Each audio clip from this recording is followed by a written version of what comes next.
जी तो last time हम लोगों ने डेटाबेस में जॉइंस को डिस्कस किया था। नेक्स्ट जो टॉपिक हमारा वो डेटाबेस अनोमलीज का है।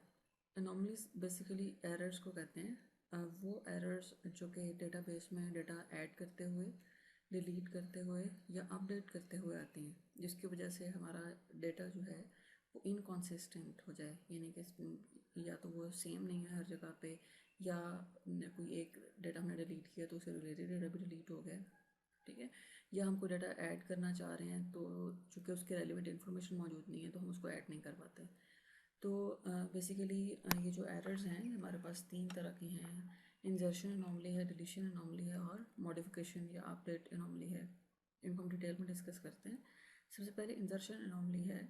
Insertion anomaly is basically the inability to add data to the database due to the absence of other data. इससे क्या मुराद है कि इस बेसिकली हम एक डाटा ऐड करना चाह रहे हैं, लेकिन चूँकि उससे जो रिलेटेड डाटा है वो हमारे पास मौजूद नहीं है, इस वजह से हम वो वाला डाटा जो है वो भी ऐड नहीं कर सकते। जैसे कि ये एग्जांपल आपके सामने दी हुई है। सपोज़ ये एक टेबल है, ठीक है, और इसके कॉलम्स जो है वो कोर्स नंबर है, ट्यूटर है, रूम साइज़ है और एनरोलमेंट लिमिट है। अब इसमें जो है हमारे पास डेटा कौन कौन सा है, इसमें कोर्स नंबर का डेटा मौजूद है, उस कोर्स को जो ट्यूटर पढ़ा रहा है उसका डेटा मौजूद है, वो कोर्स किस रूम में हो रहा है, उसकी क्लास किस रूम में हो रही है, और इसके अलावा उस रूम का साइज़ क्या है और उस क्लास की स्ट्रेंथ क्या है, ठीक है। अब इसमें जो है सपोज़ जो डिपार्टमेंट है या जो इंस्टीट्यूट है उन्होंने कोई एक न्यू रूम जो है बिल्ड किया है, ठीक है। पहले एक और चीज़ के जो है रूम की इंफॉर्मेशन जो है वो जस्ट इसी टेबल में मौजूद है, ठीक है। जितने भी इंस्टीट्यूट में रूम्स हैं और उनमें जो जो कोर्सेज पढ़ाए जा रहे हैं, जो जो ट्यूटर्स पढ़ा रहे हैं, वो इसी टेबल में मौजूद हैं, ठीक है। इसके अलावा सेपरेट हमारे पास रूम का कोई टेबल मौजूद नहीं है। और अब जो है सपोज इंस्टीट्यूट में एक नया रूम जो है वो बिल्ड हुआ है, लेकिन अभी चूंकि उस रूम में कोई कोर्स जो है वो नहीं पढ़ाया जा रहा, या अभी टाइम टेबल में उस रूम को ऐड नहीं किया गया, तो हम जो है उस रूम का डेटा जो है वो इस टेबल में ऐड नहीं कर सकते, क्योंकि उससे रेलिवेंट जो है वो कोर्स नंबर मौजूद नहीं है, ठीक है। इसी तरह से एक और एग्जांपल है कि ये हमारे पास टेबल दिया हुआ है जिसमें वर्कर आईडी है, वर्कर नेम है, वर्कर डिपार्टमेंट है और वर्कर एड्रेस है। अब इसमें भी अगर देखें कि अगर जो है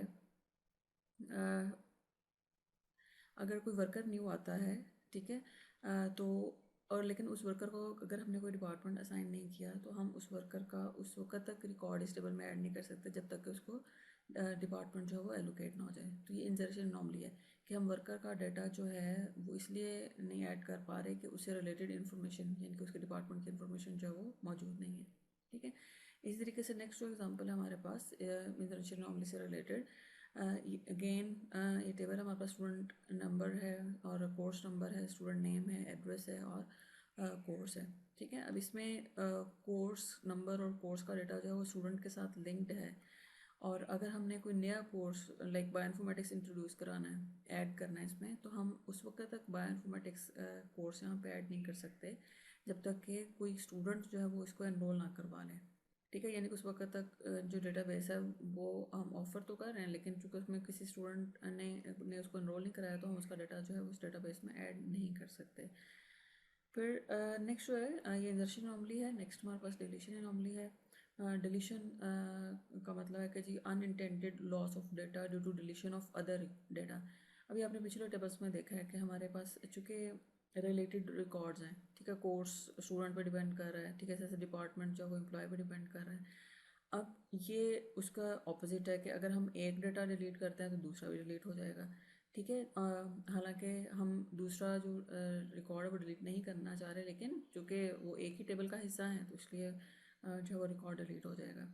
ये डिलीशन एनॉमली है, ठीक है। जैसे ये आपके सामने टेबल दिखाया हुआ है, एम्प्लॉय की है या एम्प्लॉय आईडी कह लें, एम्प्लॉय लास्ट नेम है, फर्स्ट नेम है, प्रोजेक्ट नेम है और प्रोजेक्ट की डिस्क्रिप्शन है, ठीक है। इसमें जो है अगर आप देखें तो जो एम्प्लॉयज़ हैं, लाइक पहला एम्प्लॉय रिचर्ड ब्राउन है, वो प्रोजेक्ट नंबर DB245 पे काम कर रहा है। इसी प्रोजेक्ट पे एक और एम्प्लॉय भी काम कर रहा है, वेलेस लेविस, और इसी तरह से एक और प्रोजेक्ट है DB134 जिस पे लीज़ा सैंडरसन काम कर रही है, ठीक है। अब इसमें जो है अगर सपोज़ हम इसमें एक प्रोजेक्ट जो है DB134, इस प्रोजेक्ट को हम डिलीट करना चाहें, ठीक है, तो क्या होगा कि इस प्रोजेक्ट पे जो पर्सन काम कर रहा है उसका भी डाटा डिलीट हो जाएगा, ठीक है। हालांकि हम इस एम्प्लॉय का डाटा डिलीट नहीं करना चाह रहे, लेकिन चूंकि वो एक ही रिकॉर्ड का हिस्सा है, जब हम इसका डाटा डिलीट करेंगे तो ये वाला डाटा भी हमारा डिलीट हो जाएगा।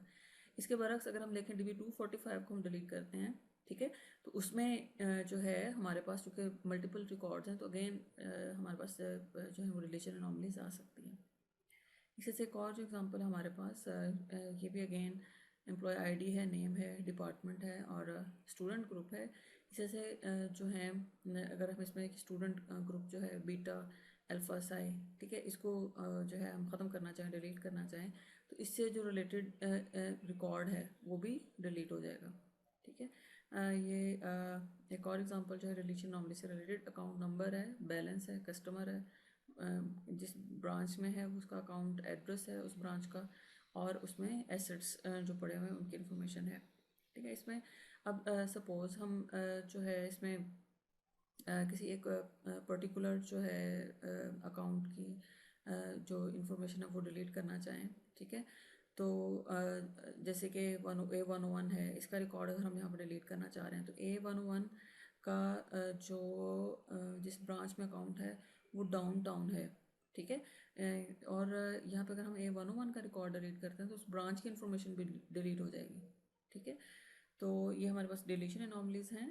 और इसी तरह से ये एक और एग्जांपल है डिलीशन एनॉमली से रिलेटेड, कि अगेन ये वर्कर आईडी है, वर्कर नेम है, वर्कर डिपार्टमेंट है, वर्कर एड्रेस है, और अगर हम इसमें से जो है किसी एक पर्टिकुलर डिपार्टमेंट की इन्फॉर्मेशन को डिलीट करना चाहें, लाइक ECT 669, तो ये इससे रिलेटेड जो भी एम्प्लॉय है उसकी डिटेल भी डिलीट हो जाएगी, ठीक है।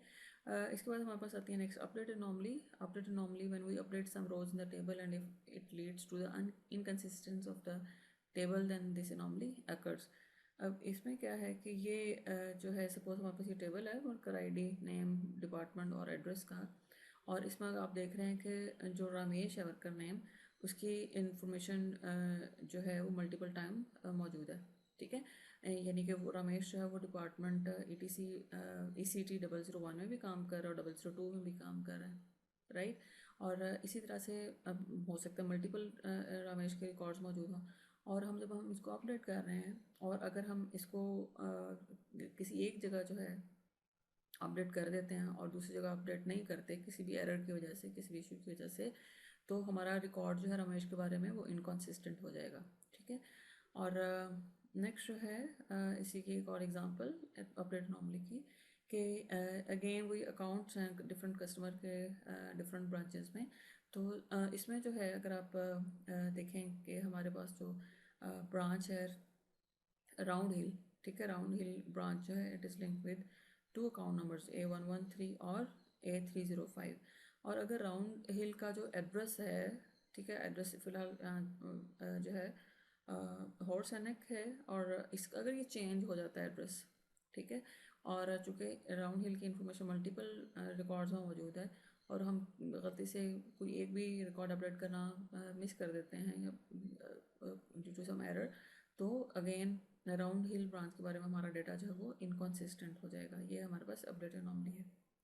अब इन एनॉमलीज को रिमूव करने के लिए, इन एरर्स को, ताकि ये फ्यूचर में एरर्स आए ही ना, हम क्या करते हैं, हम अपने टेबल्स को सिंप्लीफाई करते हैं, ठीक है, और इस प्रोसेस को हम कहते हैं normalization, and normalization is use to remove anomalies.